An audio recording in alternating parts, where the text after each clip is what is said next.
La Chine. La Chine. La Chine.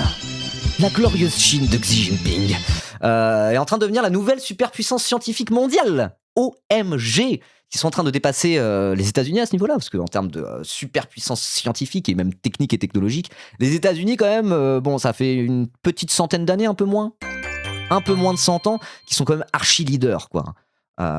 Merci Spao pour les 5 €, merci beaucoup.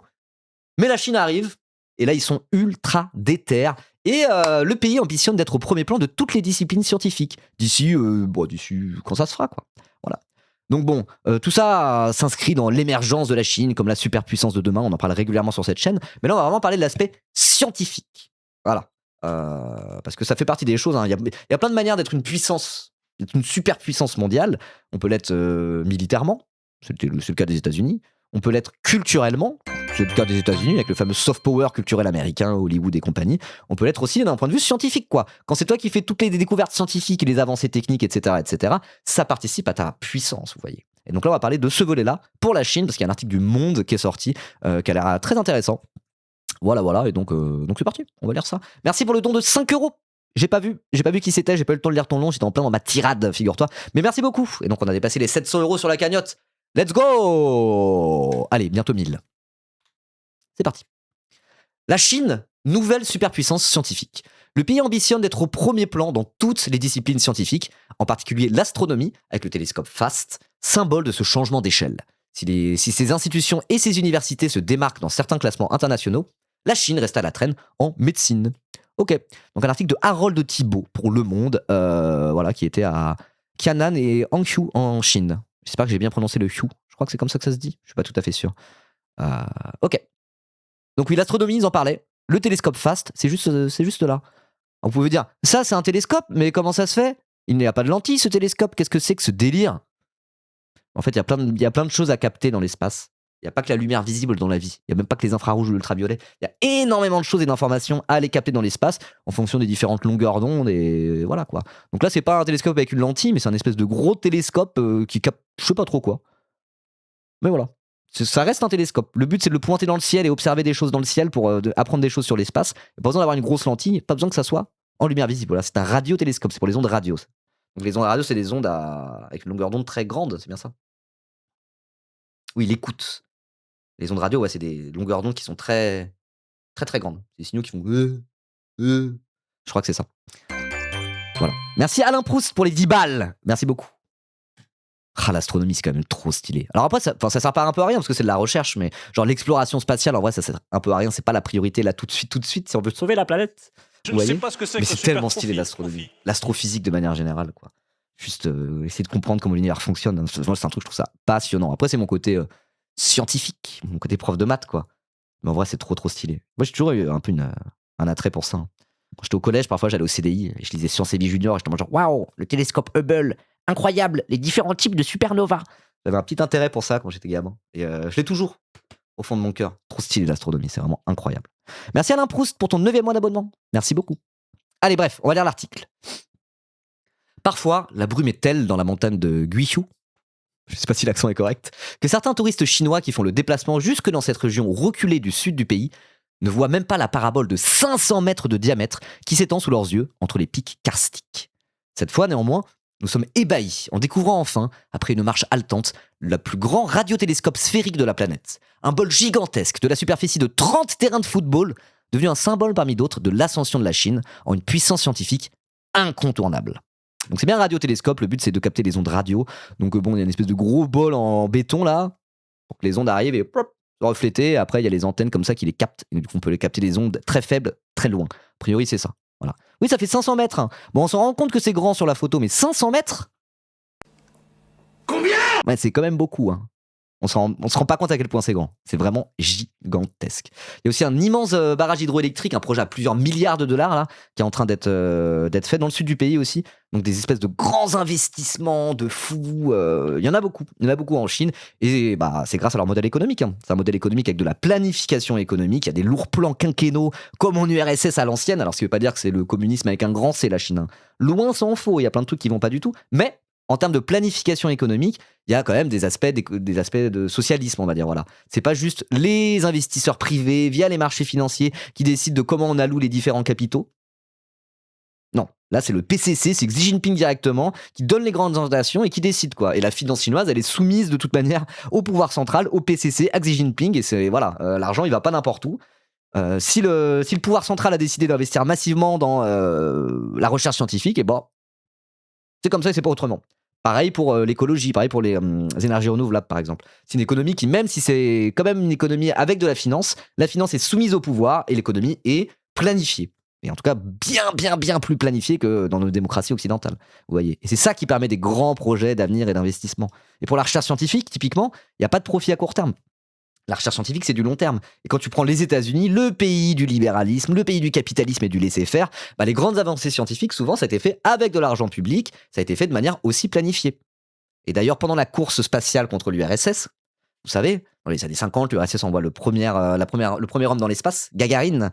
Et ils envoient aussi le premier satellite, Spoutnik.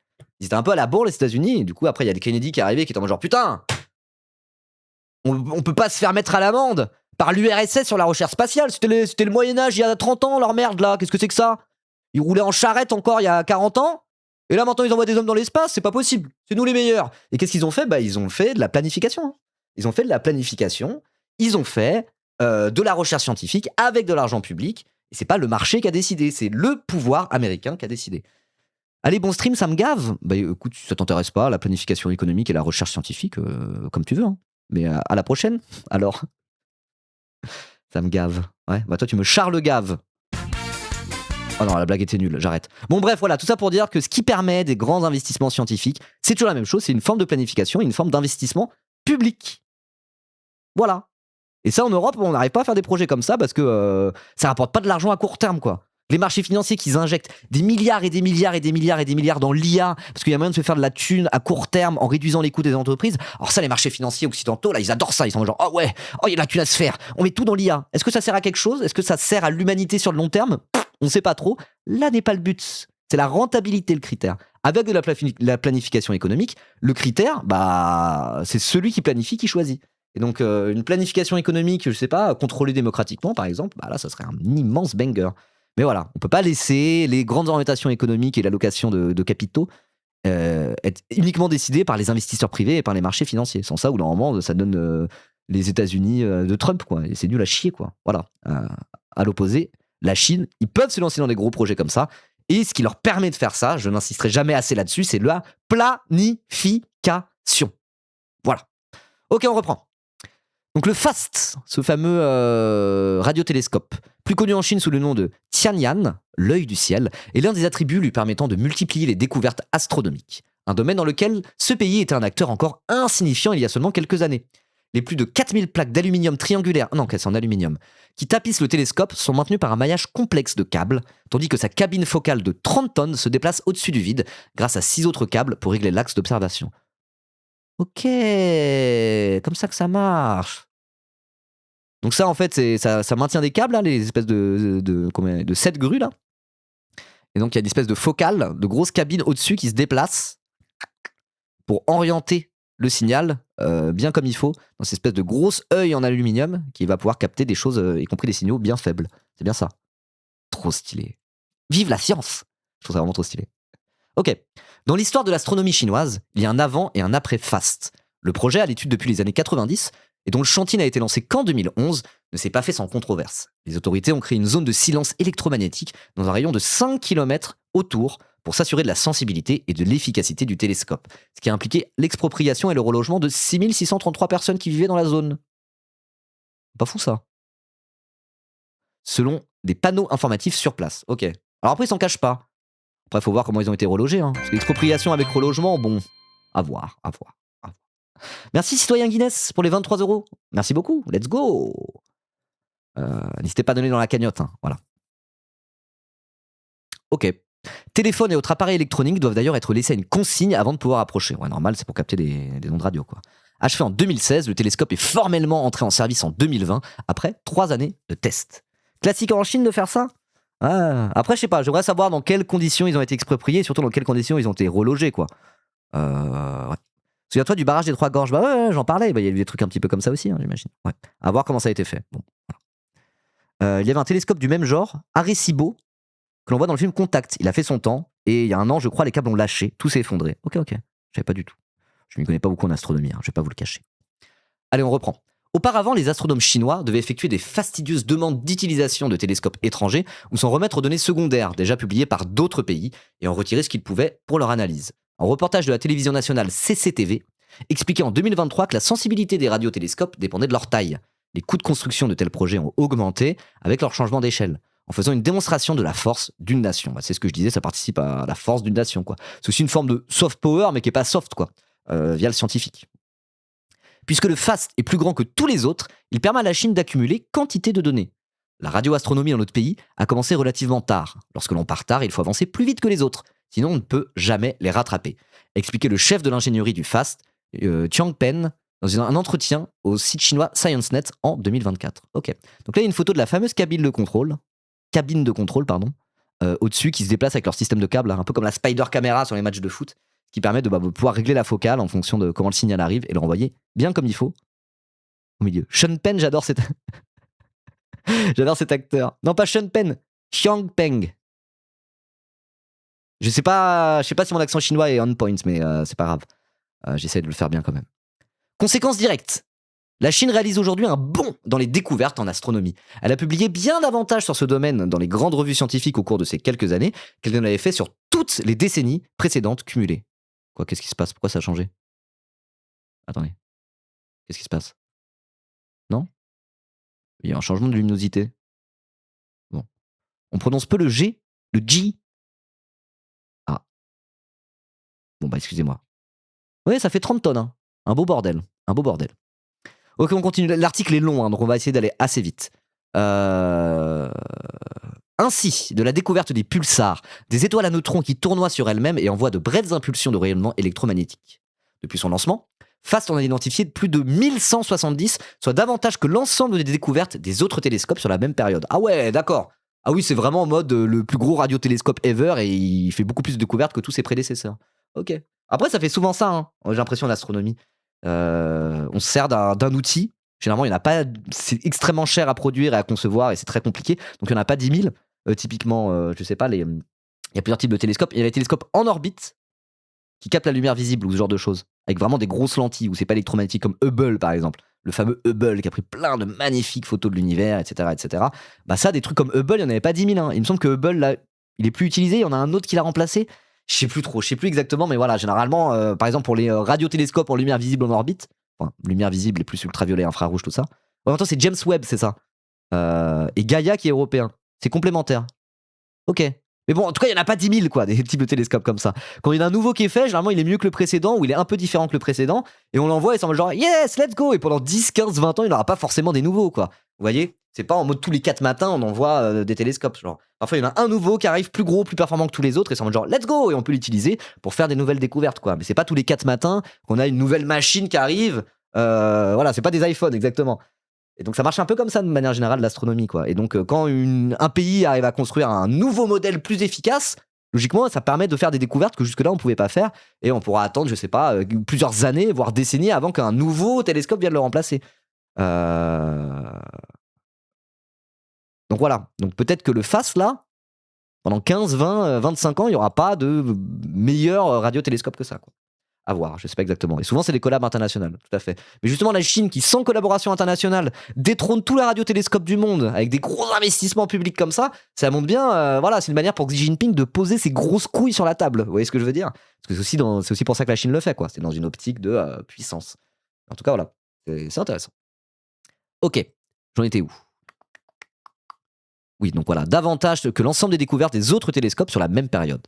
Il permet également aux chercheurs chinois d'être présents dans le domaine des ondes gravitationnelles de basse fréquence, témoins de déformation de l'espace-temps, qui informent sur la formation des galaxies et de l'univers. Donc ça, les ondes gravitationnelles, c'est le truc qui avait été prévu théoriquement par Einstein il y a 100 ans, en mode genre, bon, logiquement ça marche comme ça, vous le vérifierez quand vous aurez la tech. Quand vous aurez la technologie pour ça, vous pourrez vérifier que ma théorie, elle est vraie. Bon, entre-temps, il est mort et 100 ans après, c'est en mode genre. Alors oui, on a observé les déformations et en fait, c'est les ondes gravitationnelles. Donc Einstein il avait raison, il y a 100 ans, il avait tout prévu. Trop fort, hein. Einstein, trop fort. Bonjour, ça parle de quoi là? Ça parle de la Chine qui est en train d'émerger comme la superpuissance scientifique d'aujourd'hui et de demain. Voilà. Donc là, en particulier sur l'astronomie avec le méga télescope, radiotélescope FAST. Voilà. Donc ce radiotélescope qui a aussi servi à découvrir le pulsar binaire, c'est-à-dire entouré d'une autre étoile qui en fait le tour en 53 minutes, la période la plus courte jamais observée. Cette étude a fait l'objet d'une publication en juin 2023 dans la prestigieuse revue Nature. Au pied du FAST, un panneau interpelle le visiteur en imaginant que ce télescope géant, et donc la Chine, pourrait un jour être à l'origine de la découverte de vie extraterrestre. Ouh, ça j'aimerais trop. Moi c'est mon rêve de fou. C'est mon rêve de fou. Un jour on se lève le matin, notification, hop là, et t'es en mode genre, on a découvert la vie sur une autre planète que la Terre. Vous imaginez si ça arrive? C'est confirmé? C'est pour bientôt? Je vais pas trop suivre les bails. C'est pour bientôt, tu penses, Wedange? Sincèrement, ça change quoi? Ça changera pas grand chose à nos vies, mais je serais en mode genre, oh, je veux dire, ça serait un truc de zinzin. Ça serait un truc de fou. Vous imaginez, on se réveille, hop là, tu as la notification en mode genre, ah bah, à X années-lumière d'ici, on a découvert une planète, en fait, il y a des cellules a priori dessus. Il y a de la vie qui a été créée, qui est née sur une autre planète, on a pu l'observer. Ça serait fou. Et c'est pas impossible, hein. C'est vraiment pas impossible. Alors après, écoute, ce serait pas on découvre une autre civilisation extraterrestre à qui on entre en contact ou quoi que ce soit. Là, ça commence à être déjà pour rentrer en contact, une civilisation extraterrestre, ça serait probablement tellement loin que le temps d'entrer en contact, tout le monde est mort, quoi. Vous voyez, il y a des trucs d'échelle qui font que c'est compliqué. Hein. Des contacts entre d'éventuelles différentes civilisations, c'est compliqué. Mais juste détecter très loin qu'à un moment donné, oui, on a la confirmation qu'il y a eu de la vie ou qu'il y a encore de la vie ici, on sait pas trop. En mode, c'est bon, là, on le sait, il y a des cellules ici, la vie est née sur cette planète. Et que c'est en mode, on est sûr et certain, ça serait fou. Ça serait totalement fou. Ça changerait pas forcément grand chose à nos vies, effectivement. Politiquement, je sais pas si ça changerait grand chose, mais ça serait un truc de zinzin. Moi, je serais en mode genre, waouh, philosophiquement presque, ça serait, ça serait un genre de changement de paradigme, premier degré. Hein. Je pense qu'il y aurait des retombées sur le long terme. Ça serait fou. Moi, c'est un peu mon rêve que ça arrive un jour. Voilà, c'est pour ça. Hein. Vous voyez, la Chine envoie un peu du rêve quand elle fait ça. Là où le capitalisme savait nous vendre du rêve à un moment donné. Vous voyez, dans les années 80, en mode les années phases du capitalisme, il y a eu un peu l'effondrement de l'idéal socialiste, etc. C'est en mode grâce au capitalisme et à la avancées technologiques, bientôt on sera ultra technologique, il n'y aura même plus besoin de travailler et puis on ira dans l'espace et ça sera trop bien. Bon, après, il y a la crise écologique et tout ça qui est venu un petit peu rebattre ça en brèche de toute manière, puis la crise économique de 2008, la crise des subprimes, etc. Mais il y a un moment donné, dans les années 80-90, la société capitaliste était capable de nous vendre du rêve sur l'avenir quand même. Et avant ça, l'idéal communiste, l'idéal socialiste était aussi capable de nous vendre du rêve. Et la place de la science, par exemple, dans un régime comme l'URSS ou dans tous les régimes communistes, c'était un peu en mode genre, oui, emmenons l'humanité plus loin, grâce à la science, en investissant dans la science et la technique et le savoir humain. Il y avait quelque chose un peu, pas d'utopique, mais qui savait nous vendre du rêve, du vent du rêve. Vous voyez, le communiste a su vendre un projet qui vendait aussi un peu du rêve, qui donnait envie de se projeter dans l'avenir. Le capitalisme, à un moment donné, a réussi à le faire, et ça a été battu en brèche ces dernières années. Et là, quelle société, je veux dire, qui vend du rêve et de la confiance en l'avenir aujourd'hui? En Occident, on n'est pas là-dedans. En Occident, il y a cette ambiance de déclin toute pourrave. Non, Macron, il vend rien du tout. Il est en mode genre, on va doubler nos objectifs nucléaires pour devenir une puissance et être craint. Non, ça vend pas du rêve, ça vend pas du rêve. Elon Musk, il tentait de nous vendre du rêve, ce crétin, à dire, on va aller sur Mars, on va coloniser Mars. Et au final, c'est le plus gros arnaqueur que l'histoire ait jamais connu, quoi.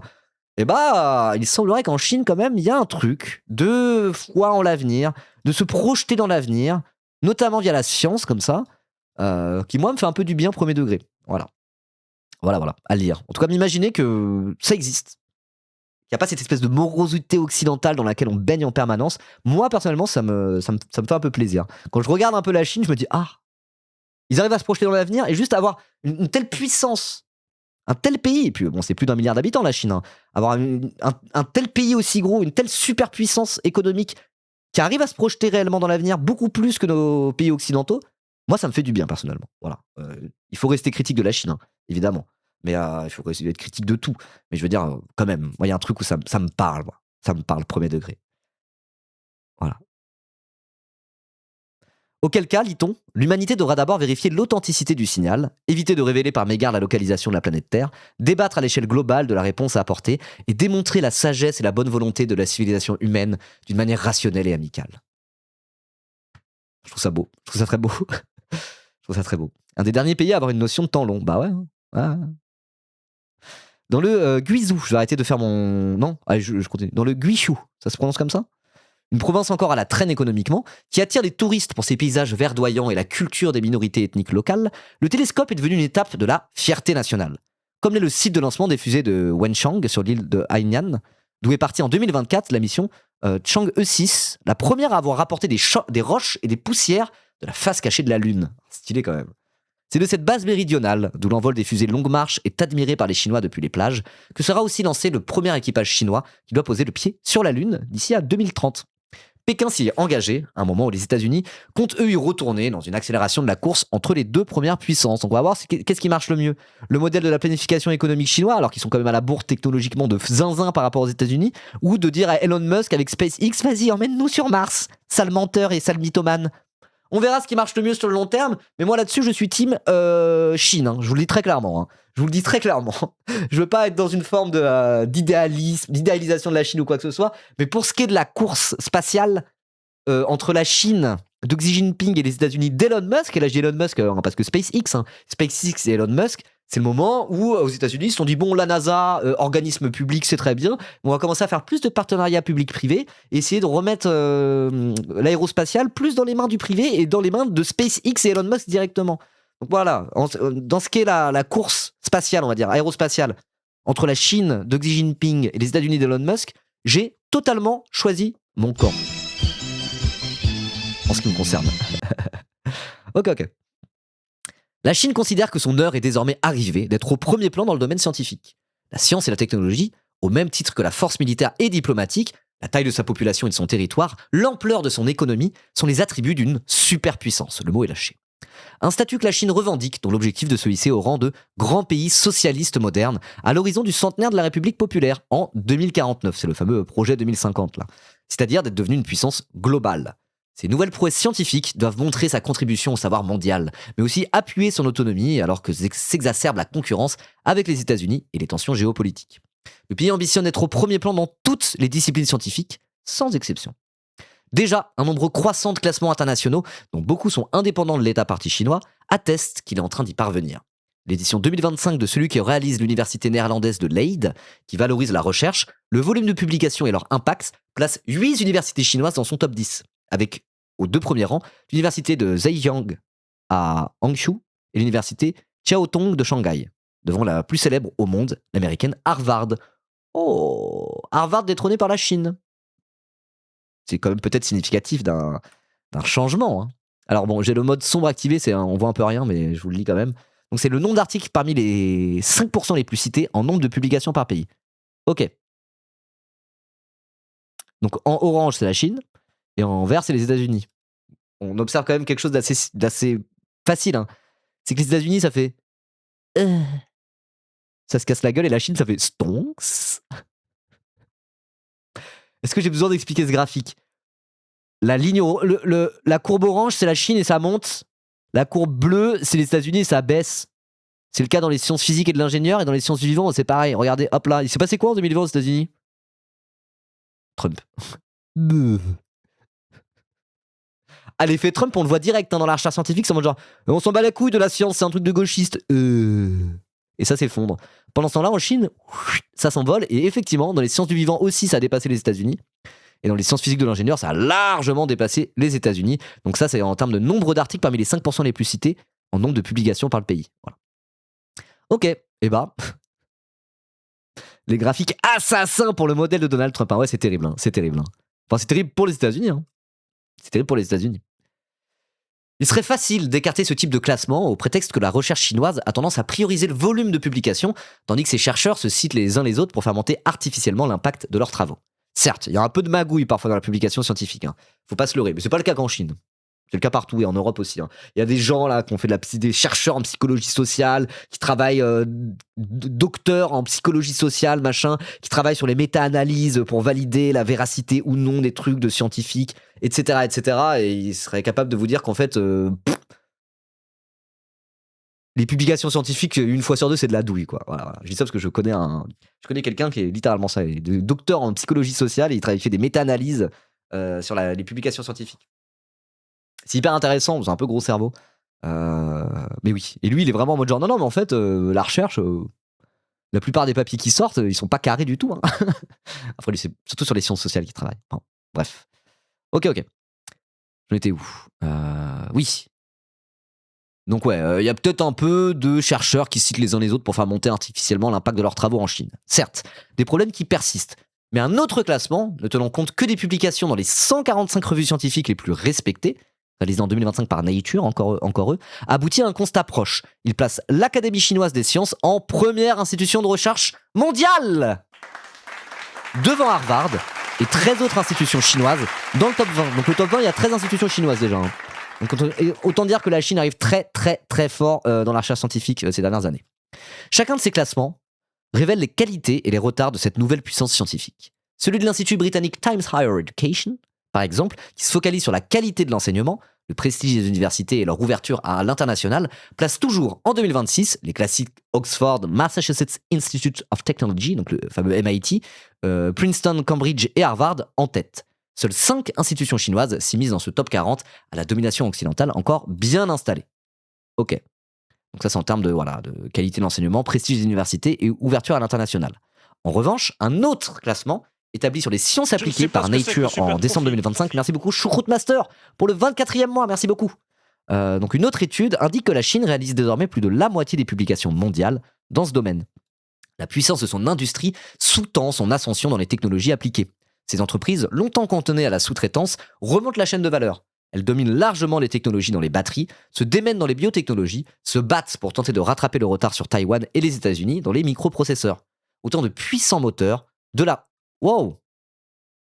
Autant de puissants moteurs de la recherche dans ces domaines. Et oui, parce que la recherche, t'as beau mettre plein de choses dans le public, plein d'investissements dans la recherche publique, etc.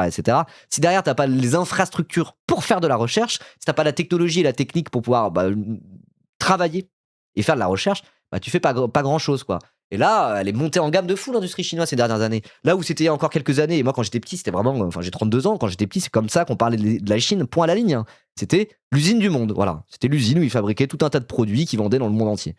Du coup, c'était pas les technologies les plus avancées, quoi. Et ça a vraiment changé ces dernières années, et maintenant, la Chine, c'est en mode, ok, ils fabriquent des trucs de zinzin, ils commencent à être leaders dans plein de domaines technologiquement, quoi. Et là où, par exemple, je sais pas, sur le véhicule électrique, ça se voit beaucoup, par exemple. C'est en mode genre, des véhicules chinois, c'est un peu de la cablotte ça, par rapport à nos bonnes voitures américaines et occidentales et japonaises. Et là, les véhicules chinois, notamment les véhicules électriques, ça commence à être vraiment de très bonnes factures, quoi. Et probablement que Tesla et Elon Musk vont se faire mog par les véhicules électriques chinois, quoi. Voilà.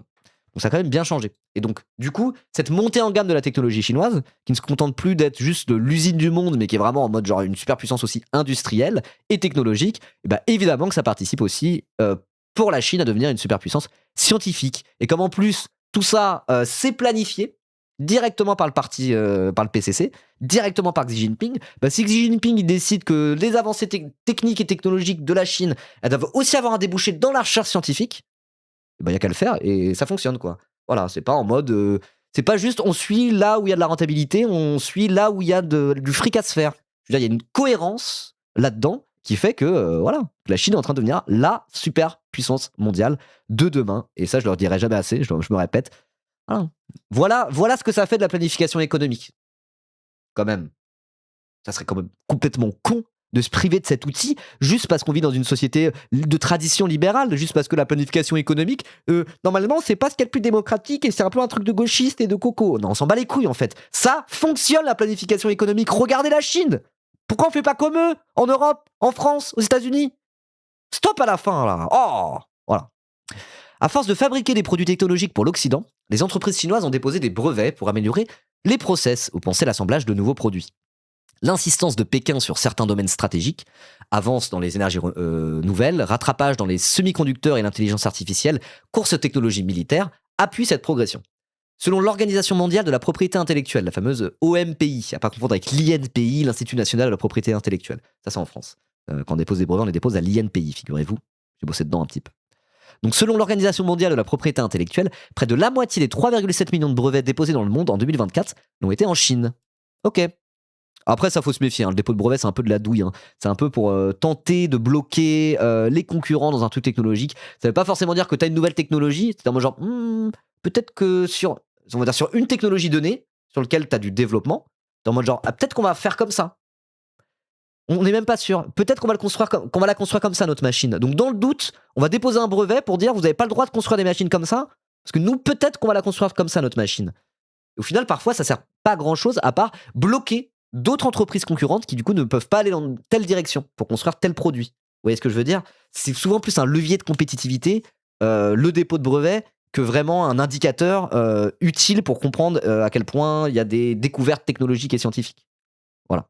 Donc se méfier quand même du dépôt de brevet comme indicateur de développement scientifique.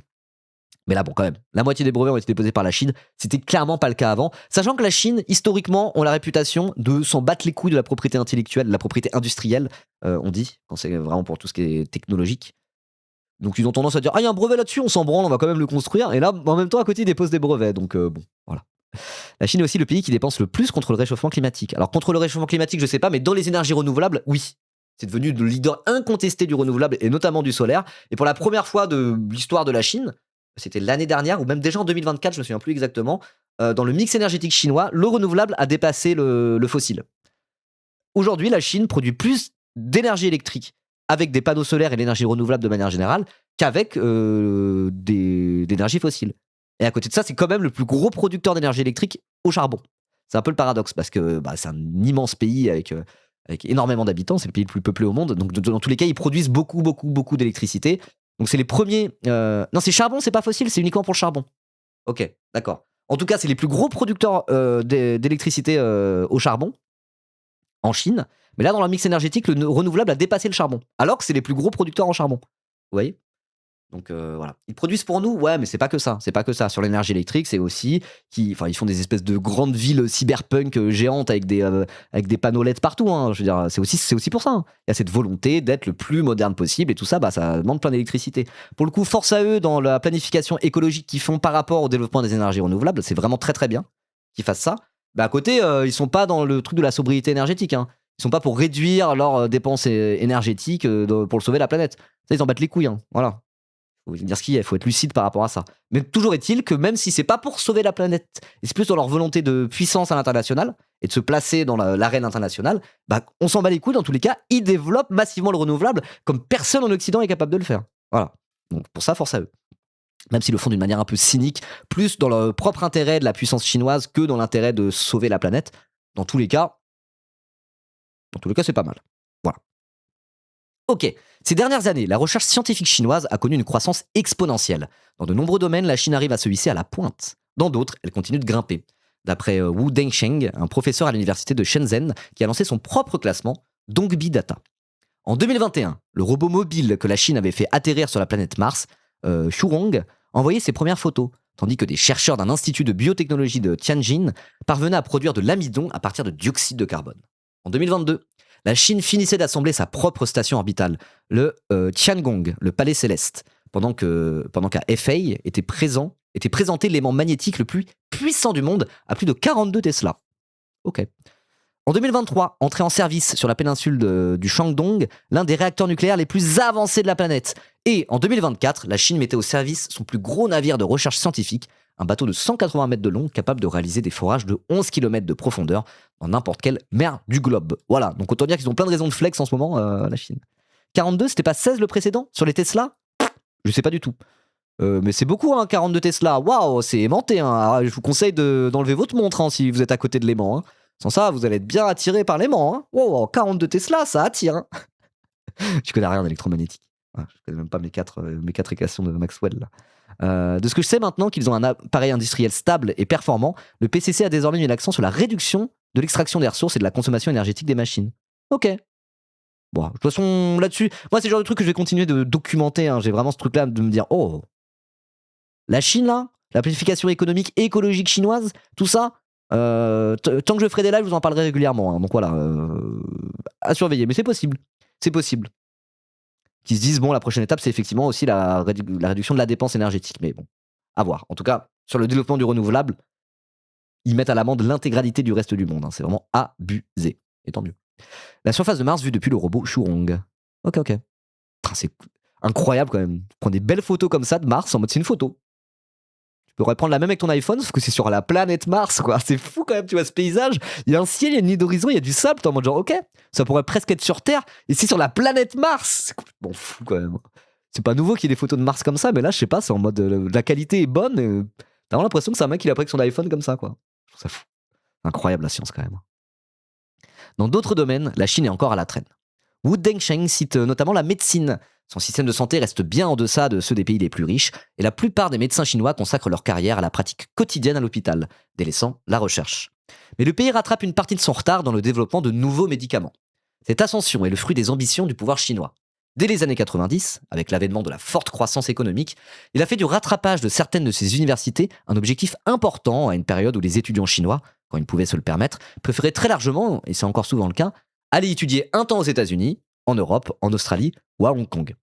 En 2015, le plan baptisé Doublement au premier rang a été lancé pour pousser la performance des meilleures universités et la réussite dans certaines disciplines choisies, à une période où les plus hauts cadres du Parti communiste ont eux-mêmes pour beaucoup étudié l'ingénierie, dont les présidents successifs Jiang Zemin, entre 26 et 2022, mort en 2022, Hu Jintao et Xi Jinping, le fameux. Ok, donc c'est des ingénieurs de formation. Ça, pareil, je suis désolé. Ça pour moi, c'est un élément de socialisme dans la Chine. Cette espèce d'attrait pour la technique et la science, quoi. Il y a vraiment un côté où c'est, je sais pas, cette espèce d'idéal socialiste, de savoir humain et tout, de trucs de mettre la science quasiment sur un piédestal comme ça, où c'est des mecs qui ont étudié l'ingénierie qui se retrouvent à être premier secrétaire du PCC et tout, je sais pas. Pour moi, ça fait partie des petits éléments de socialisme au sens propre, un socialisme avec un grand S, qu'il y a dans la Chine, même si, de fait, c'est pas le socialisme décrit par Marx, quoi. Genre, pour moi, ça fait partie de la culture aussi communiste de la Chine, quoi. Et moi, je suis un bandeur de ça, voilà, et je ne serai jamais pas. Je continuerai à l'être toute ma vie. Voilà. Une société d'ingénieurs versus une société de managers. Ouais. Alors après, d'aucuns diraient que oui, mais regardez, Angela Merkel, c'était une scientifique de formation aussi. On pourrait dire pareil de l'Allemagne alors. Non. Non. Et puis l'Allemagne, non, c'est bon. Et puis Angela Merkel, elle est plus au pouvoir, hein. Voilà. Mon part doctorat de mathématiques. Eh oui. D'ailleurs, le saviez-vous? Un des premiers noms du marxisme, ce qu'on appelle le marxisme maintenant, on appelait ça le socialisme scientifique. En contraste avec des formes de socialisme pré-marxistes, pré-marxiennes, on a parlé avec le recul de socialisme utopique. Les premières formes de socialisme, mais avant Marx, on appelait ça souvent le socialisme utopique, parce que l'idée c'était de se projeter dans une vision socialiste de la société, mais sans rester à peu près là, quoi. Et Marx, il arrivait en mode genre non, il faut être matérialiste et avoir une approche scientifique des choses, analyser les rapports de classe et les rapports de force, etc., etc. Et toute une. Enfin, le marxisme, quoi. Avec le marxisme qui peut être même considéré comme une épistémologie, figurez-vous. Oui, oui, oui. Bref. Et tout ça pour dire qu'un des premiers noms qu'on a donné au marxisme, c'était aussi le socialisme scientifique. Vous voyez? Donc il y a cette idée-là. Quand on est communiste, normalement, il y a cette idée que la science, l'approche scientifique, c'est central, quoi. C'est central. Et c'est pour ça que dans les régimes se réclamant du communisme, etc., il y a souvent la science et le savoir humain de manière générale est souvent mis sur un piédestal comme étant, voilà, un des trucs, une des directions dans lesquelles on doit aller en tant que société. Alors après, il y a cette idée aussi productiviste de développer les forces productives pour après pouvoir les socialiser au service des travailleurs, etc. Que la technologie, en avançant, bah, du coup, libère les travailleurs de l'aliénation du travail, etc. Et ça se heurte aussi comment dire, à la crise écologique, quoi. Cette vision un peu productiviste qu'il y a de base dans le communisme. Vous voyez, parfois c'est un petit peu suranné sur les bords, mais on peut aussi remettre ça au goût du jour en disant, bah voilà, les avancées scientifiques peuvent aussi aller dans le sens de la lutte contre le réchauffement climatique. Je veux dire, l'un n'empêche pas l'autre, quoi. Voilà. Science versus religion, bah après, de base, chez les communistes, et chez les communistes occidentaux en tout cas, chez les communistes français blancs, comme moi du coup, moi je suis blanc, athée et communiste, quoi, vous voyez. Il y a ce côté un peu comme ça, mais c'est pas vraiment science versus religion, mais historiquement à un moment donné il y a eu une critique de la religion, mais faut voir ce que c'était que la religion à l'époque, quoi. Moi je suis pas un anti-religieux et de toute façon quand tu regardes qui a fait avancer le savoir humain dans l'histoire de l'humanité, la plupart ils étaient religieux, ils croyaient en Dieu, c'était pas des athées, quoi. Voilà, des grands mathématiciens, ils voyaient dans les découvertes mathématiques qu'ils faisaient l'œuvre de Dieu, quoi. Plein de gens qui étaient croyants et pratiquants, quoi. Des grands philosophes, des grands mathématiciens, des gens qui ont fait des grandes découvertes, qui ont fait avancer la science. C'était pas forcément des athées qui disaient en fait, la Bible ne permet pas à décrire notre monde suffisamment, donc c'est de la merde. Donc en fait, il faut être athée parce que scientifique. Ça n'a jamais marché comme ça, quoi. Voilà. Mais bon, on va pas aller sur le débat marxisme et religion maintenant. J'ai une immense flemme. Voilà, voilà. Bref. T'es que nul là? Non, non, non. Non, non, non. Maté qui est pas nul. J'ai la flemme de parler de ça. Voilà. Parlons plutôt de science. Neil deGrasse Tyson est croyant, bref. Oui, oui, oui. La religion a aussi freiné l'évolution pendant 1000 ans en Occident. Hein. Tu parles du Moyen-Âge? Est-ce que c'est vraiment la religion qui a fait ça? C'est plus compliqué que ça. C'est plus compliqué que ça. Dans ce cas, la Renaissance, c'était pas le. Est-ce que la Renaissance, par exemple, on a vu comme une diminution de la religion dans les sociétés européennes? Non. Hein. Donc c'est pour d'autres raisons. Hein. C'est pour d'autres raisons qu'il y a eu un développement technologique accéléré à partir de la fin du Moyen Âge. C'était pas uniquement le carcan religieux qui faisait que tatati tatata. Après, ça a pu y participer dans une société qui était oppressive, évidemment, à l'époque où il y avait tiers état, clergé et noblesse. Évidemment que le clergé a pu être une institution oppressive en France et en Europe. Évidemment. Mais là, on parle pas de la religion, on parle de l'Église, par exemple. Vous voyez. Bref, c'est pour ça. Le truc science versus religion. Moi, je vais pas aller là-dedans. De toute façon, on peut être religieux et scientifique. Quand on regarde l'écrasante majorité des scientifiques historiquement dans le temps long étaient aussi croyants à côté, quoi. Voilà. La religion, c'est aussi des dogmes qu'on apprend à ne pas remettre en cause. Ouais, mais ça, c'est plus l'Église que la religion en soi, que la foi, etc., etc., quoi. Mais ça, je suis d'accord. Je suis d'accord. Les aspects dogmatiques des institutions religieuses, moi, c'est pas ce qui me plaît le plus dans la religion, mais je respecte les croyants, je respecte tout ça, quoi. Même si l'aspect dogmatique, moi, personnellement, c'est pas ma sensibilité. Voilà, mais bon. Vous confondez tout. Oui, en plus, là, j'en parle assez mal. La flemme d'aller sur ce débat-là. La flemme d'aller sur ce débat-là maintenant. Dans tous les cas, reparlons de la Chine, voilà. Bon, puisque je vois qu'ils remettent les pendules à l'heure et qu'on commence à aller dans des considérations. Hop. C'est bon, on peut parler du glorieux régime du PCC de Xi Jinping 5 minutes? Merci. Oh. Non mais, toi Ribot, t'es super. Non, moi ça va, c'est le chat qui t'a énervé, Habitus. Très bien, ok, parfait. Bon allez, on y reprend. Non, parce qu'à la base, j'étais là pour faire la propagande de la planification économique chinoise. Hein. Les débats science versus religion, pas de ça chez moi, pas aujourd'hui. On fera ça une prochaine fois. Bref, ok, donc on était où? Ah mais stop, et qu'est-ce qui se passe? C'est pas mon daron qui essaie de lire des articles et ça fait tout bugger? Non, je sais pas, bon, bref, peu importe. Je suis pas abonné au Monde, figurez-vous. Je suis sur l'abonnement de mon gros daron. Ah, ce n'est pas Baby. Ah, il utilise l'abonnement au Monde de son daron. Oh, le petit bourgeois pathétique. Et oui, ça va. Je suis abonné à l'Humanité, Le Monde Diplo, Mediapart et un autre, je sais plus. Nulos. Bah, excuse-moi, Bub. Excuse-moi. Bon, bref, on en était où? Oui, la Chine, du coup. Ces programmes scientifiques, planifiés, etc., profitent à des établissements d'élite, tels que les universités Tsinghua et de Pékin. Oh, je veux dire Beijing. Il faut que je travaille mon accent chinois. Et de Pékin dans la capitale, Fudan et Jiaotong à Shanghai.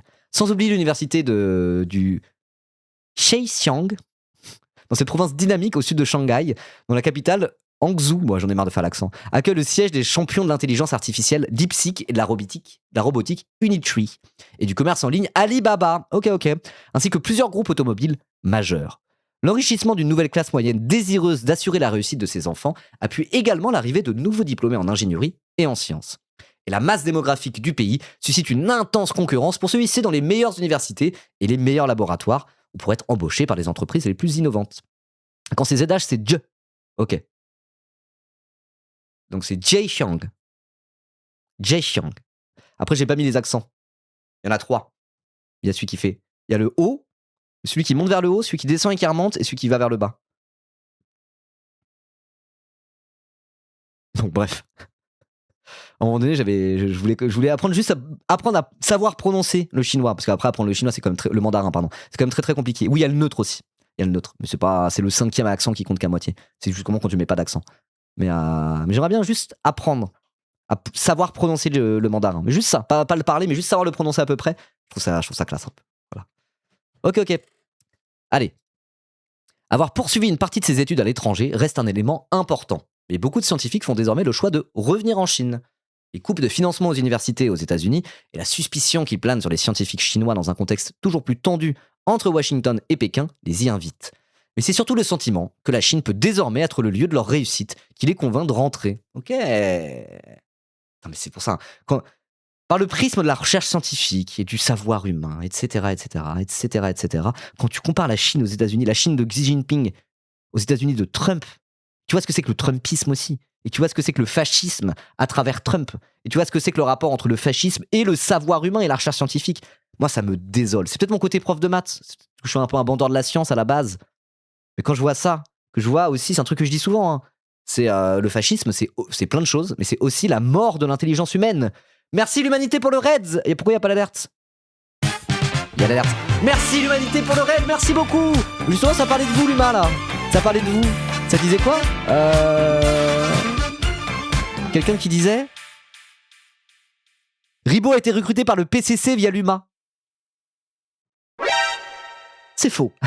C'est faux. Mais non, je parlais de communisme, de science. Et on parlait de la Chine. Alors la Chine, c'est pas vraiment un régime communiste au sens propre, mais il y a des petits éléments de socialisme, on va dire quand même, notamment via la planification économique dedans, et via le rapport à la science. Je sais pas, moi il y a un truc que je trouve franchement chouette là-dedans. Donc là, on est en train de voir qu'en fait, il y avait de plus en plus de Chinois qui faisaient leurs études scientifiques à l'étranger, notamment aux États-Unis, qui ont tendance à revenir en Chine. Là où il y a quelques années, on va dire ceux qui avaient fait des grandes études, les Chinois qui avaient fait des grandes études scientifiques, avaient tendance à plutôt bosser à l'étranger parce que voilà, pour la recherche, etc. Les États-Unis, c'est un peu l'Eldorado de la recherche historiquement sur les dernières décennies. Et ben là, il y en a de plus en plus qui reviennent en Chine. Déjà parce que bon, Trump, bof, hein, ils sont eux-mêmes dans un climat de suspicion généralisée. Et il y a tout un tas de travailleurs chinois, ça a beau être des scientifiques de haut niveau qui travaillent au MIT ou sur des trucs comme ça, ils sont même pas à l'abri de se faire capturer par la ICE. Hein. On en est là, c'est le fascisme américain, quoi. Et donc c'est aussi pour ça qu'il y en a de plus en plus qui reviennent en Chine, mais aussi et surtout le sentiment que la Chine peut désormais être le lieu de leur réussite qui les convainc de rentrer. Parce que là, il y a eu des avancées en termes de recherche scientifique en Chine où c'est une dingue. Une dingue. Voilà. Et ça, c'est le résultat de la planification économique. D'avoir une économie planifiée, et bah direct, quand on décide d'investir dans des trucs sur le temps long, qui ne sont pas des profits à court terme, qui n'apportent pas forcément de profit à court terme, mais qu'on essaie de voir ça sur le temps long, bah, on va dire la planification économique via les marchés financiers, c'est-à-dire notre modèle capitaliste occidental, ça permet pas de faire ça, du coup, bah, c'est de la merde. Tandis qu'en Chine, il y a plein de trucs à dire sur le régime chinois, évidemment, mais ils font de la planification économique, ils font des lourds plans quinquennaux à l'ancienne, comme Staline. Pareil, il y a plein de trucs à redire sur Staline, mais voilà, enfin, après, moi je dis ça, il y a eu un raid de l'UMA, hein, l'UMA, évidemment, les gros staliniens de l'UMA. Donc ça va, on va sucer un peu quand même Staline, pour le coup. Non, mais pour dire que voilà, sur ce qui est de la planification économique, faire des lourds plans quinquennaux, soumettre la finance, pour le cas de figure chinois, soumettre la finance chinoise à l'État central et à la planification économique, bah on voit que voilà, en quelques décennies, ça permet quand même de devenir une superpuissance scientifique. Là où en Occident et dans les États-Unis de Trump, on est en mode genre ah il y a peut-être des milliards à se faire sur l'IA, non, à court terme, vas-y on met des milliards et des milliards et des milliards dans l'IA, et s'il y a une bulle qui éclate derrière, on fera oups, mais il y a des investisseurs qui seront fait un max de thunes quoi. Voilà, c'est toujours pareil. Soit on laisse les marchés financiers, les investisseurs privés choisir de comment sont alloués les différents capitaux. Et donc, on laisse le marché planifier l'économie, soit on décide de planifier directement l'économie via un État centralisé, ou on pourrait aussi imaginer via un État contrôlé démocratiquement, ce qui est un peu moins le cas de la Chine, on va pas se mentir. Quoi. Voilà, donc moi c'est un des thèmes qui me tient à cœur, planification économique, etc. etc. La jungle versus l'organisation, ouais, c'est de ça. Il y a de ça, il y a de ça, il y a de ça. Donc c'est pour ça, moi, quand je vois des trucs comme ça arriver sur la Chine, j'aime lire ces articles parce que c'est quand même, ça montre la puissance de la planification économique, quoi. Et moi, je pense, c'est peut-être mon côté optimiste, mais je pense qu'à un moment donné, en Occident, on va juste voir comment la Chine est en train de devenir la superpuissance et comment, en fait, tout l'Occident s'est fait baiser, entre guillemets, par la Chine. Bon, s'est fait baiser, vous voyez, en termes de course à la puissance mondiale. De voir comment les États-Unis se sont fait dépasser par la Chine et de voir que l'outil qui a permis à la Chine de faire ça, c'est la planification économique, c'est soumettre les marchés financiers à un État central. Je pense qu'à un moment donné, on va dire bon, juste la Chine, ça marche mieux grâce à la planification économique. Let's go, on va faire aussi de la planification économique de notre côté. Voilà. Je pense que dans quelques années, dans un futur à moyen terme, l'exemple chinois, ça sera vraiment un exemple à mettre en avant et ça serait peut-être à même de faire changer aussi les modalités en Occident pour aller vers une forme de planification économique, sachant que la planification économique permet tout un tas de choses. Et notamment la planification écologique, vous voyez. Donc, je sais pas. Moi, j'ai un peu d'espoir qui vient du côté de la Chine par rapport à ça, en me disant ça fait quand même un contre-exemple à notre modèle capitaliste occidental, même s'il y a évidemment plein de trucs à redire sur la Chine. C'est quand même un contre-exemple à notre modèle, à notre mode d'organisation économique qui est massif, quoi. Qui est massif et qui montre chaque jour son efficacité. Donc, je me dis qu'en s'appuyant là-dessus, à un moment donné, on va pouvoir faire changer un peu les choses, quoi. Voilà, voilà. C'est bizarre, la France marchait mieux quand on avait de la planification après la guerre. Et oui, de fou. Parce que pendant très longtemps, de 45 à 73 à peu près, je dis à peu près, c'est ultra précis, entre 1945 et 1973, et ben, il y avait un point commun entre la France et la Chine, c'est que effectivement, il y avait une finance qui existait, il y avait des marchés financiers, etc., etc. Mais les marchés financiers et les investisseurs privés étaient quand même soumis au trésor français, vous voyez, à l'État français qui décidait des règles, en gros. un peu comme en Chine actuellement. Et en fait, ça marchait bien. Et ça marchait bien à un moment donné où il fallait quand même, par exemple, reconstruire la France après la Seconde Guerre mondiale. C'est pas rien, voilà, c'est ce qu'on appelle le circuit du trésor. Il y a une super vidéo de Eureka qui est sortie là-dessus, que je vous invite à aller voir sur sa chaîne perso. Trop bien. Donc voilà, on a quand même plusieurs exemples. Tu prends le passé français et la Chine, c'est 2 exemples en faveur d'une planification économique et de définanciariser l'économie, ce genre de choses, quoi. Et donc, dans le contexte français actuel, c'est considéré comme un truc de gauche à gauche toute, quoi. Vous voyez? Donc c'est pour ça. Moi, je désespère pas. Je me dis qu'on a quand même plein d'exemples assez massifs qui, peut-être, à un moment donné, d'un point de vue de notre organisation économique, pourront faire évoluer les mentalités. En tout cas, moi, je place un certain espoir dans la Chine par rapport à ça. Et à un moment donné, en rhétorique, genre, d'un point de vue rhétorique, qu'est-ce que les libertariens de merde vont pouvoir opposer comme argument à ça? Quand tu diras, mais frérot, regarde la Chine, ils font de la planification économique, ils baissent tout le monde économiquement, scientifiquement, et c'est devenu la première puissance mondiale en quelques décennies. Allô? Ils vont répondre quoi, les libertariens? Ils vont répondre, oui, mais Javier Milei, il a quand même réduit le déficit en Argentine, non?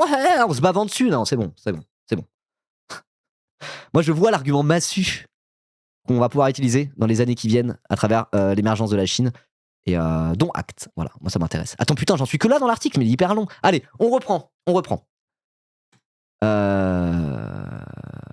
Allez, c'est le chemin. Donc on disait, voilà, tous les Chinois qui font des grandes études scientifiques, qui partent à l'étranger, et qui ont tendance de plus en plus à revenir en Chine, parce qu'ils estiment que la Chine peut désormais être le lieu de leur réussite. On en était là-dessus. Donc c'est le chemin qu'a pris par exemple Sun Licheng, un chimiste spécialisé de la photosynthèse artificielle, des technologies de pointe des énergies solaires, ainsi que de la séparation de l'eau pour la production d'hydrogène. Après des études à Dalian, province du Liaoning, et un doctorat à Pékin, il est parti en 1992 en Allemagne, dans l'un des prestigieux instituts Max Planck, puis a été recruté à la très respectée École royale polytechnique de Suède, la KTH. Après 28 ans en Europe, ah ouais, 28 ans quand même. Après 28 ans en Europe et de nombreux prix, il a choisi, en 2020, de rentrer en Chine pour s'associer à une université qui venait d'ouvrir ses portes. Westlake, fondée en 2018 à Hangzhou. C'est comme ça qu'on dit. Quand c'est ZH, c'est J. Okay. Fondée en 2018 à Hangzhou. Avec ses bâtiments gris encore neufs, ses pelouses taillées au cordeau, fait partie d'une série d'universités et de laboratoires inaugurés dans cette région grâce à des partenariats entre publics et privés, en plus des grandes universités publiques. À Ningbo, à 200 km à l'est, un autre laboratoire, Yongchang Lab, inauguré en 2021, s'est spécialisé dans les nouveaux matériaux de pointe. Ok, donc autant dire qu'il y a de plus en plus de trucs en Chine pour faire de la recherche scientifique. Et qu'une personne qui est passée 28 ans en Europe décide au bout de 28 ans de dire, bon, bah, go en Chine. Voilà, c'est que c'est pas juste les Chinois qui font leurs études en Europe qui reviennent en Chine derrière. C'est pas ils font 2 ans d'Erasmus, quoi. Le mec a passé 28 ans en Europe, il décide de revenir en Chine parce que là, au final, c'est un peu le place to be pour la recherche scientifique. Quand même, c'est fort, hein. Dans son bureau, attenant au laboratoire, le professeur Sun Licheng se souvient qu'il y a 15 ou 20 ans, le fossé était énorme entre la faible qualité de la recherche en Chine et le niveau élevé en Europe. Les chercheurs y étaient alors surtout préoccupés par le nombre de publications qu'ils parviendraient à obtenir, si possible en anglais, synonyme de promotion et de bonus, davantage que par la qualité des dites recherches. Mais il y a eu un changement au cours de la dernière décennie, particulièrement sur les années les plus récentes, où les chercheurs, les universités et les grandes académies scientifiques nationales se focalisent sur le fond, y compris pour débloquer les financements. La qualité augmente rapidement. L'effort et le talent en sont les raisons principales, résume-t-il. Ok. Donc là, c'est quoi? C'est la part des collaborations scientifiques avec la Chine dans le total des collaborations internationales par pays. Ok. Alors, même pas besoin de dire qui est les États-Unis. Et c'est très simple, Jamy. La courbe qui a commencé à décliner après 2019, c'est tout le temps les États-Unis. Parce que 2019, c'est l'élection de Donald Trump pour son premier mandat, Jamy. Et Trump a totalement cassé la recherche. Il déteste les scientifiques, il déteste l'intelligence humaine parce que c'est un fasciste, Jamy. Donc voilà, ça déjà, c'est la courbe bleue, c'est les États-Unis, c'est sûr et certain. Et sur les autres, on a Royaume-Uni, Allemagne et France, donc là qui continuent à monter bien tranquillement. Sur la part des collaborations scientifiques avec la Chine. Ok. Donc c'est-à-dire que tous les pays collaborent de plus en plus avec la Chine sur la recherche scientifique, sauf les États-Unis qui, de manière générale, produisent de moins en moins de publications scientifiques parce que Trump est le fasciste, quoi. Ok, ça paraît clair. Et on a quoi? La propension de chaque discipline à copier. Attendez, je remets en mode clair, je vois rien, c'est insupportable. Dark Reader. Hop là. Ah, c'est quand même mieux. Donc là, c'est quoi? C'est la propension de chaque discipline à coopérer avec la Chine. Ok. Donc 18,4% en physique, 17,4% en sciences de l'ingénieur, ok, ouais, informatique un peu moins, mathématiques un petit peu moins, donc on voit c'est surtout physique, sciences de l'ingénieur, sciences de l'univers, on en parlait notamment l'astronomie. Et en sciences du vivant, pas mal en chimie, en biologie appliquée, un peu moins. Et ouais, recherche médicale, c'est un peu à la traîne, mais sinon, ouais. Autant dire que la Chine est devenue un acteur incontournable de la recherche scientifique en Big 2026. Eh bah, putain, les choses vont vite. Hein. La Chine a débloqué des moyens pour attirer les chercheurs qui étaient partis à l'étranger, convaincus par la qualité des plateformes sur lesquelles ils allaient pouvoir travailler et par le nombre de post-doctorants qu'ils allaient pouvoir diriger. À ceux qui lui ont demandé avec étonnement pourquoi il rentrait en Chine, Sun Licheng a répondu qu'il pourrait être à la tête d'une plus grosse équipe avec des chercheurs compétents, obtenir davantage de financement stable, avoir les machines et leurs opérateurs. Il évoque un autre facteur, une culture du travail intense, qu'il juge déterminante dans ce rattrapage. Ok. Chaque matin, Sun Licheng commence ainsi sa journée par un petit déjeuner matinal avec les étudiants à la cafétéria, pour discuter de l'avancement de leurs recherches. Il rentre tard le soir. Il les invite tout de même à bien prendre leur week-end. Si la Chine progresse tant en sciences ces dernières années, c'est parce qu'elle travaille dur, note-t-il. Ok. Le vice-président de l'université Westlake, Q-Min, je sais pas comment ça se prononce ça. C'est un autre type de che. On va dire Q-Min, un spécialiste de l'étude des interactions de la lumière avec les matières à l'échelle nanométrique, utilisée dans les technologies de pointe dans les semi-conducteurs, a passé lui aussi une partie de sa vie en Suède avant de rentrer en Chine. Pourquoi il est pas là, Onibaku, putain? Pile quand on fait un truc sur la Chine et la recherche scientifique, c'est le sujet le plus Onibaku corps qu'on puisse avoir. Hein. Vraiment. Hein. Ce sujet, je l'ai fait limite pour lui. Hein. Là, on parle littéralement de la recherche dans les interactions de la lumière avec les matières à l'échelle nanométrique. C'est précisément le champ de recherche d'Onibaku. Il fait littéralement ça. Il travaille là-dessus. Son sujet de doctorat, c'était littéralement un truc comme ça. La recherche à l'échelle nanométrique avec des interactions avec la lumière. C'est littéralement ce qu'il fait. Littéralement ce qu'il fait. Et là, il part au Japon pour bosser là-dedans pendant 3 ans. Je vais lui dire, mais Onibaku, après les 3 ans en Chine, après les 3 ans au Japon, on va en Chine, hein, tu vas t'éclater. Regarde. Il va pouvoir directement adhérer au PCC, son rêve absolu, et en plus pouvoir continuer à bosser dans son champ de recherche. Incroyable, hein. Quel hasard. Voilà. Bon, bref. Ok. Donc, je ne sais pas ce que c'est. Merci Ali Wap pour ton 10e mois, merci beaucoup. J'en étais où? Ok, donc oui, Qiumin, c'est comme ça, c'est Qiumin, du coup, spécialiste de tout ça, qui a passé une partie de sa vie en Suède avant de rentrer en Chine. Il observe que, avec sa population et son ascension économique, le pays dispose d'un nombre de scientifiques titulaires d'un doctorat inégalé, tandis que les budgets ont augmenté. Avec les financements, le soutien et la qualité des scientifiques, il n'est pas surprenant, en fait, que la Chine parvienne maintenant à de bons résultats. De quoi convaincre certains chercheurs étrangers de regarder davantage aujourd'hui vers cette partie du monde, comme Onibaku, du coup, dont on parlait. Spécialiste de renommée mondiale du cerveau, de la conscience et du coma, le neurologue belge Steven Lorays fait partie de ceux qui ont été attirés par cette nouvelle Chine. Affilié à l'université de Liège, il travaille aussi avec l'université québécoise de Laval et est professeur invité à Harvard. Il collabore de longue date avec un éminent professeur de l'université normale de Hangzhou, dit Aibo, devenu un ami. Il allait plus loin en montant avec lui en 2025 un laboratoire conjoint Zhejiang, Belgique, sur les troubles de la conscience, ainsi qu'une collaboration avec l'Institut de médecine de Hangzhou. C'est ça, Hangzhou, rattaché à la prestigieuse Académie chinoise des sciences. Dites-moi si je prononce mal, hein. J'essaye de travailler mon accent mandarin. C'est comme ça, hein. Et moi je vous le dis, hein. Non, je te le dis. Et moi dans 20 ans on parle tous mandarin, c'est fini, hein. Et les Chinois ils vont tous nous baiser, hein. Et apprenez le mandarin dès maintenant, hein, si vous voulez vous préparer à l'avenir, les jeunes, hein. Ah c'est fini, ils ont gagné, hein, je te le dis. Hangzhou, ouais c'est ça. Hangzhou, non on dit Zhou plus que Zhu. Ok. Putain, mais c'est trop rageant de voir ça alors que nous on est encore gouverné par des libéraux complètement demeurés. Bah ouais. Bah ouais. Après il faudrait trouver peut-être un juste milieu entre nos démocraties occidentales qui permettent la liberté d'expression et les libertés individuelles, ainsi que le glorieux modèle du PCC et du camarade Xi Jinping, leader de la révolution mondiale. Peut-être un entre-deux qui allie préoccupation démocratique avec planification économique. Voilà. Moi, je serais pour ça, idéalement. Parce que quand même, moi, mon métier, c'est de critiquer le pouvoir. Hein. Mon métier, c'est d'insulter Macron tous les jours. Et vous me donnez de l'argent parce que vous aimez bien que j'insulte le président de la République. Regardez. Eh Macron, culé! Eh démission Macron! Là, il va y avoir un sub. Vous allez voir, il va y avoir un sub direct. Eh le président de la République! Eh vivement que tu sois plus là en fleur, va. En fleur. Macron, enfoiré. Voilà, je suis en train de dire ça. Et vous allez voir, ça va sub. C'est comme ça, c'est mon métier. C'est mon métier. Bah ça, je pourrais pas le faire en Chine, typiquement, vous voyez. Je pense que si j'étais chinois, je Je ne sais disais pas ce que c'est que voilà, le voilà, super 5 subs.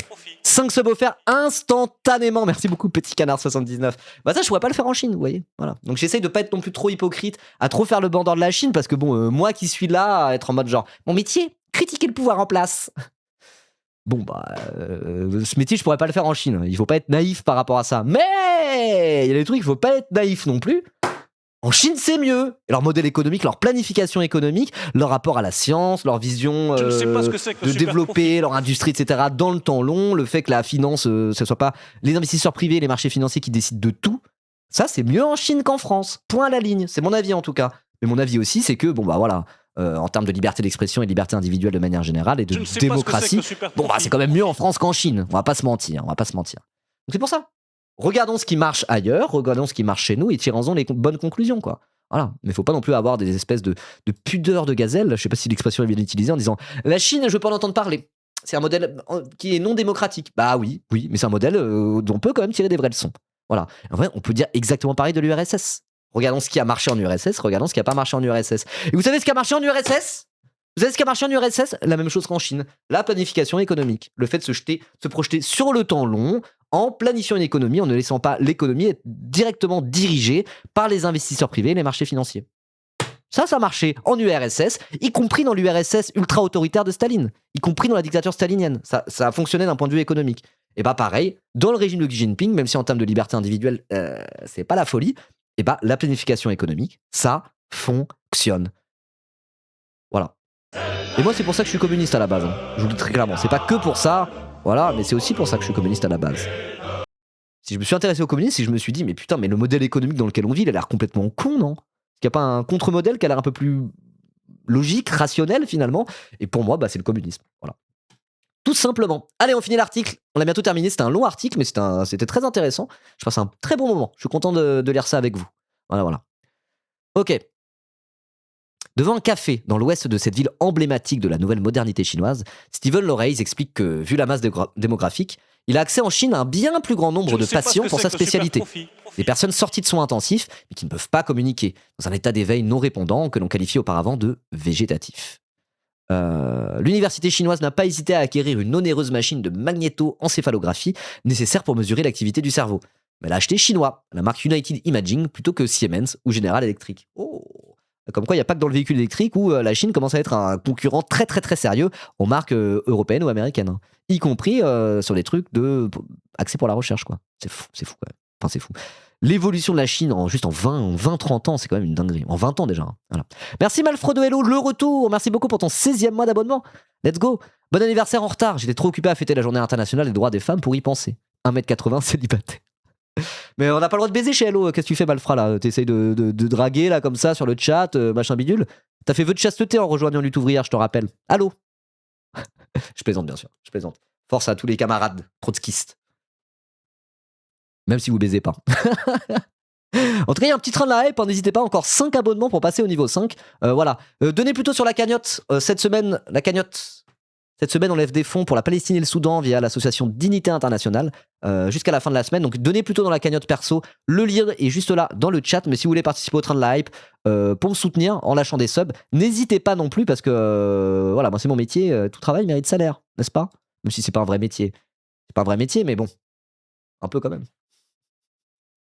On peut être célibataire et baiser enfin. Oui, en plus je dis ça. Bon, j'ai connu des militants de Hello.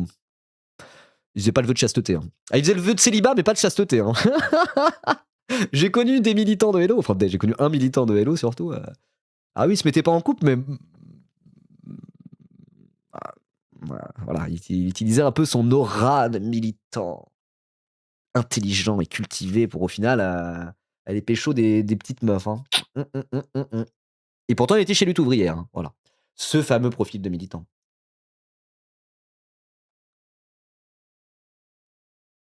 Faites pas ça, de manière générale.